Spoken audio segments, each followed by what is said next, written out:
Olá, querido irmão, querida irmã, alegria poder estar novamente com você para o estudo bíblico do livro do Apocalipse. Mas antes de entrarmos no assunto de hoje, que é a lição de número 2, eu quero fazer algumas considerações. Considerar principalmente o artigo escrito na abertura do trimestre, que está na nossa revista Compromisso, intitulado Conhecendo o Livro. Nesse artigo, a citação do autor do livro A Sabedoria de Deus na História. E o autor desse livro, A Sabedoria de Deus na História, com foco na mensagem do Apocalipse e o seu significado para as nossas vidas, ele diz que a relevância deste livro para os nossos dias é que este livro, o Apocalipse, deve ser estudado a partir do seu contexto histórico. E diz: o livro foi escrito num período de crise para ajudar os cristãos do primeiro século a enfrentar as circunstâncias decorrentes da crise. Então, muito interessante esta citação, logo no artigo de abertura do nosso trimestre, porque é exatamente isto que nós desejamos que você, meu irmão, você, minha irmã, estudante da palavra de Deus, entenda. Não há como estudar o livro do Apocalipse sem compreender o seu contexto histórico, entender que ele teve, razão e significado para os nossos irmãos do primeiro século, que passavam por momentos difíceis, como diz aqui o autor, deste livro, A Sabedoria de Deus na História, com foco no Apocalipse. É porque havia uma perseguição, vinda de Roma contra os irmãos, contra os crentes no primeiro século. Então, muito interessante esta consideração, e eu desejei destacar isto para o início da lição de hoje. Pois bem, lição de número 2. Lição de número 2. A vocação da revelação. É o tema da lição de número 2, não é? Apocalipse, capítulo 1, versos 9 e 10, é o texto que está embasado a lição. E o versículo 9 diz assim: eu, João, irmão e companheiro de vocês, nas aflições, no reino e na perseverança em Jesus, estando na ilha de Patmos, por causa da palavra de Deus e do testemunho de Jesus. O que vemos nesta afirmativa do versículo de número 9? Que o João está declarando o seu chamado específico para a vocação da revelação. Ele está se declarando ser aquele que recebeu do Senhor a vocação para revelar-nos a vontade de Deus através do livro do Apocalipse. E neste versículo de número 9, João, então, fala de algumas coisas que são interessantes serem destacadas. Primeiro, ele fala da sua identidade com os irmãos no seu sofrimento, a sua identificação, com os seus irmãos no sofrimento. Ele fala que também se identificava com aqueles irmãos na perseverança no reino de Jesus. Ele entendia que aqueles irmãos perseveravam e dizia que ele também perseverava. E também ele diz que se identificava com os seus irmãos do primeiro século, consequentemente as igrejas e todos os servos do Senhor no primeiro século, na defesa do evangelho, da fé em Jesus e sua palavra. Então, ele se identificava com os irmãos, no esforço da defesa da fé. E por isso, ele, João, estava exilado na ilha de Patmos, por causa da defesa do evangelho, enquanto aqueles irmãos também eram, de alguma forma, perseguidos. Vamos compreender o cenário desta revelação. O cenário desta revelação.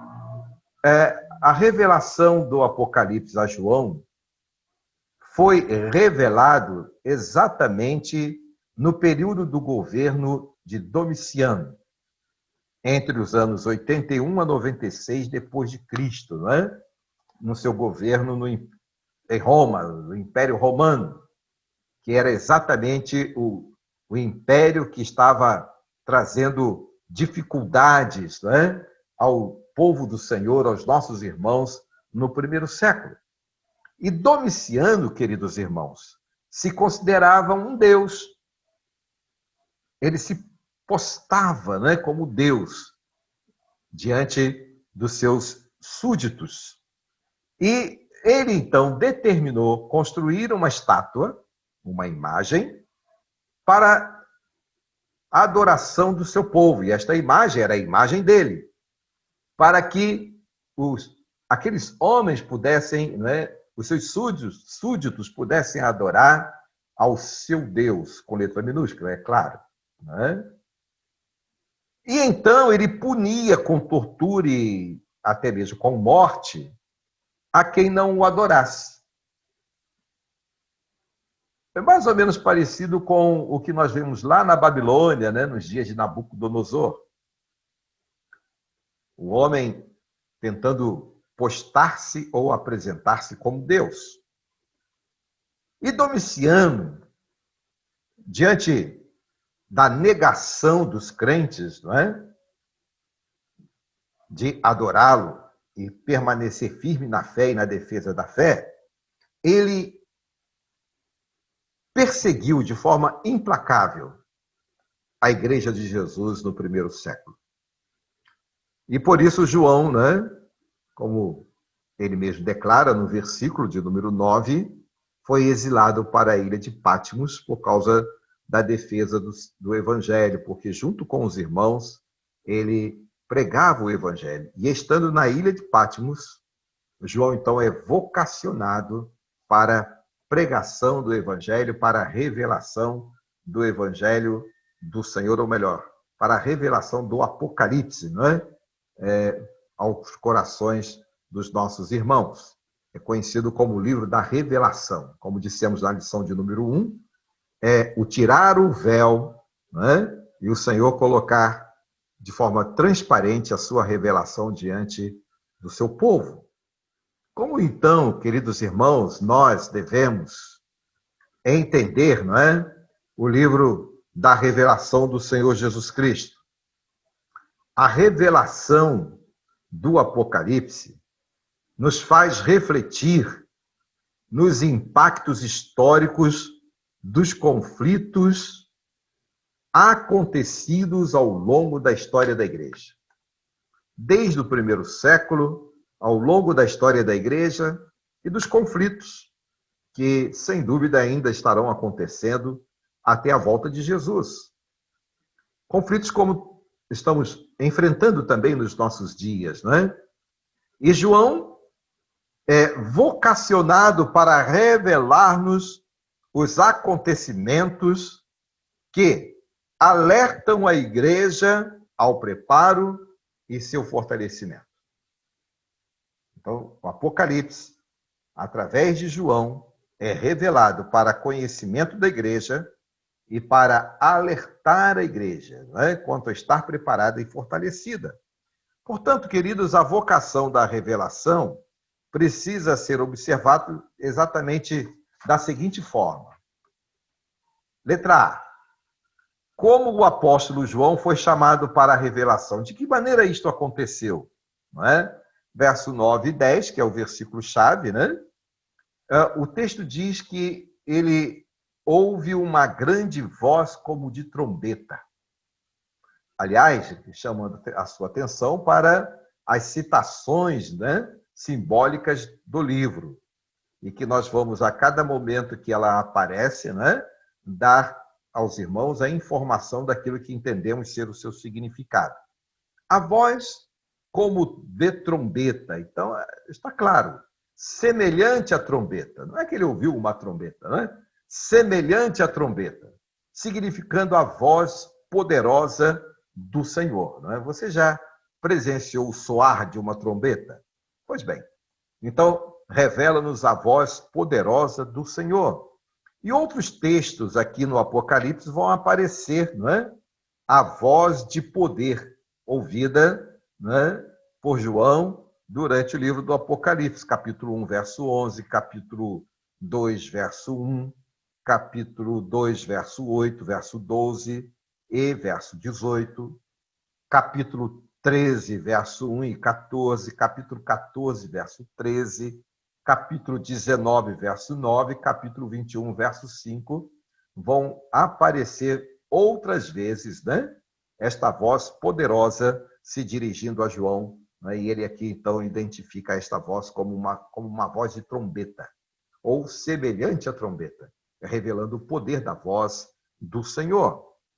Revelado a João no dia do Senhor. Quero chamar a sua atenção para esta citação no dia do Senhor, né? Várias ocasiões aparece na Bíblia, né, a expressão dia do Senhor. E como nós precisamos entender as citações bíblicas dia do Senhor? Vezes aparece dias do Senhor referindo-se exatamente ao dia da sua volta, do juízo. Mas vezes aparece o dia do Senhor como sendo o dia em que os irmãos, servos do Senhor, se reuniam para o culto, né? Para a celebração do nome do Senhor Jesus Cristo. Aqui, no versos 10 do capítulo 1, revelado a João no dia do Senhor, dia do Senhor aqui é o dia do culto da celebração a Jesus. O primeiro dia da semana, né, que passou a ser prática da igreja no primeiro século, se reunir para adorar ao Senhor no primeiro dia da semana, o nosso domingo, né? Porque foi o dia da ressurreição. E o nosso querido irmão, pastor Shed, né? Fazendo o comentário na Bíblia comentada de Shed, no seu comentário a respeito deste versículo de número 10, do capítulo 1, ele diz assim: o domingo já tinha sido consagrado pela igreja como dia especial de cultuar o Senhor Jesus. Então, o dia do Senhor aqui era o dia do culto, né, em que os irmãos se reuniam para o culto. Foi neste dia, no momento que os irmãos estavam reunidos para o culto, lá na ilha de Patmos, o Senhor se dirige a João. Outras coisas a considerar aqui. É preciso considerar o destinatário, não é? Como nós já falamos, já temos falado isso, nós vamos falar até o final, viu? A necessidade de se estudar o livro do Apocalipse, considerando prioritariamente o destinatário inicial deste livro, né? Que são as 7 igrejas da Ásia, capítulo 1, verso 11. Né? E sobre essas igrejas nós vamos estudar nas lições 2 e 3. Né? E por isso vamos deixar para citá-las e estudar a respeito delas nesse período.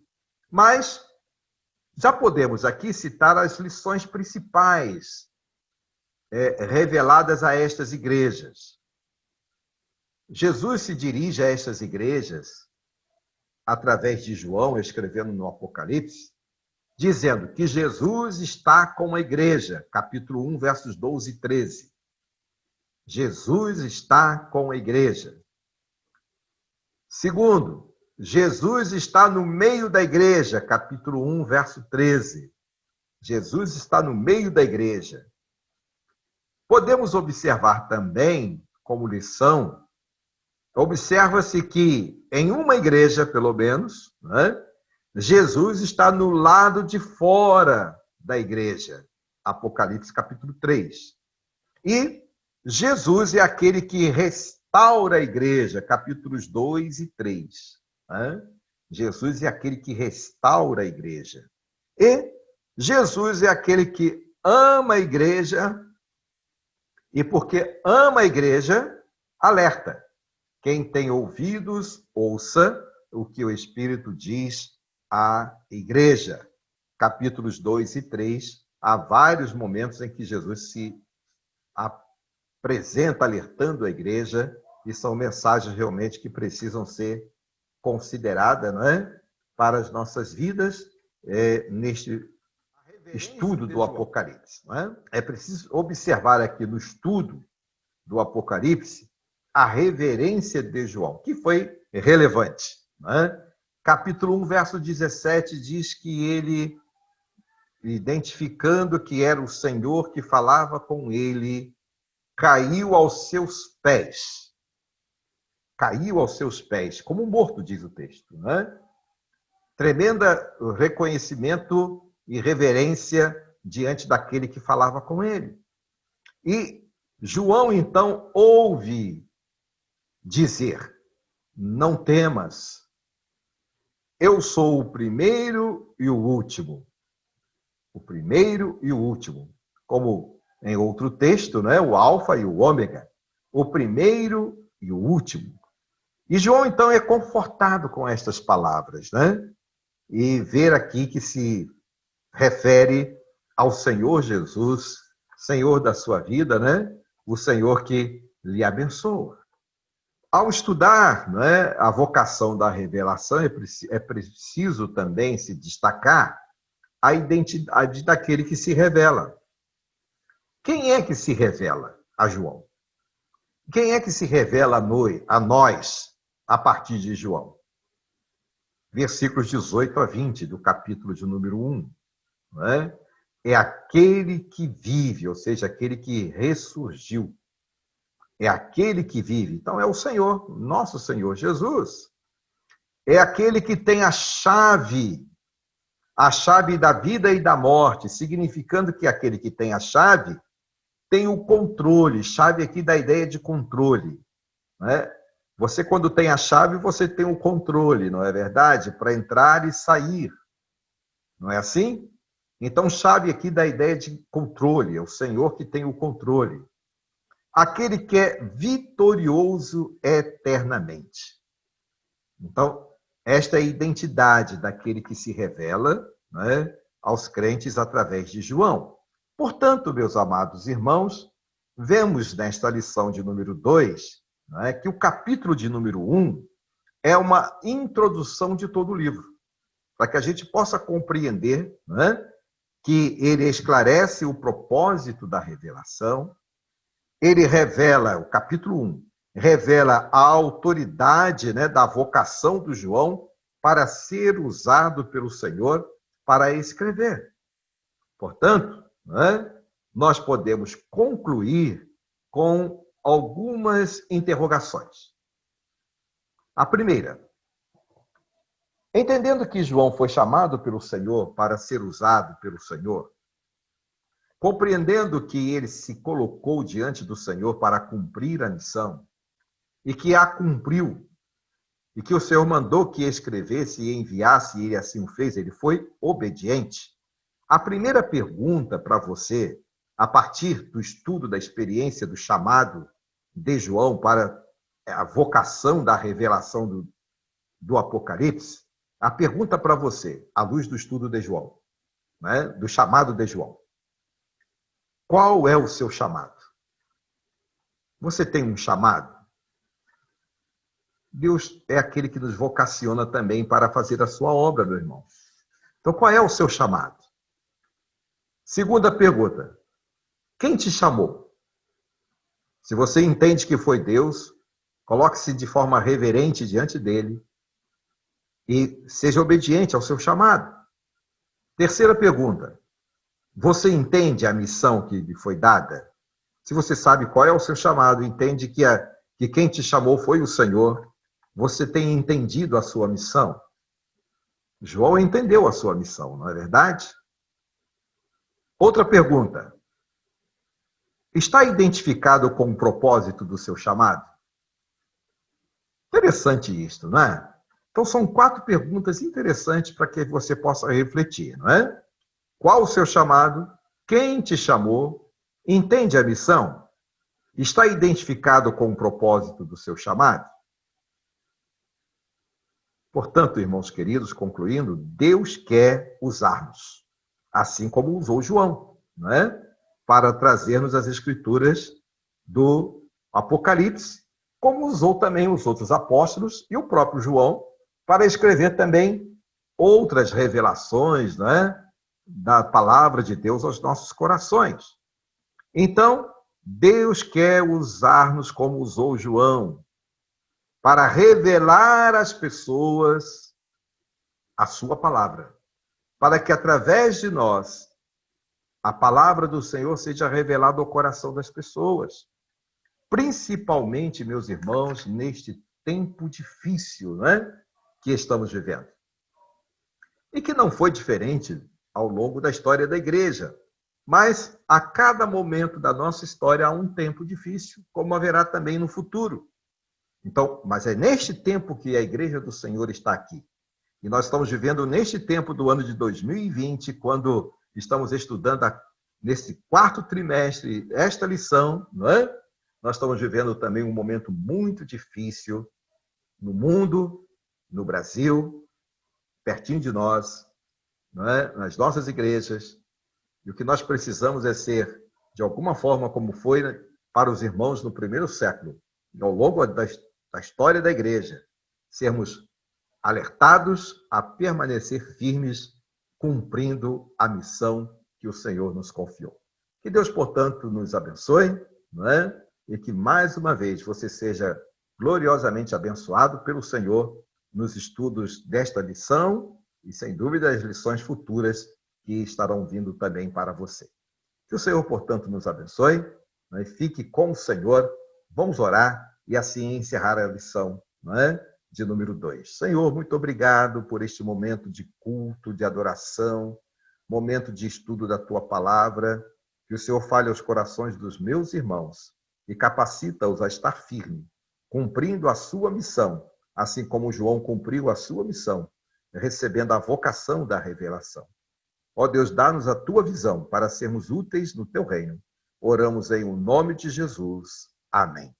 Que Deus te abençoe, meu irmão. Fique com Deus e até a lição de número 3. Amém? Amém.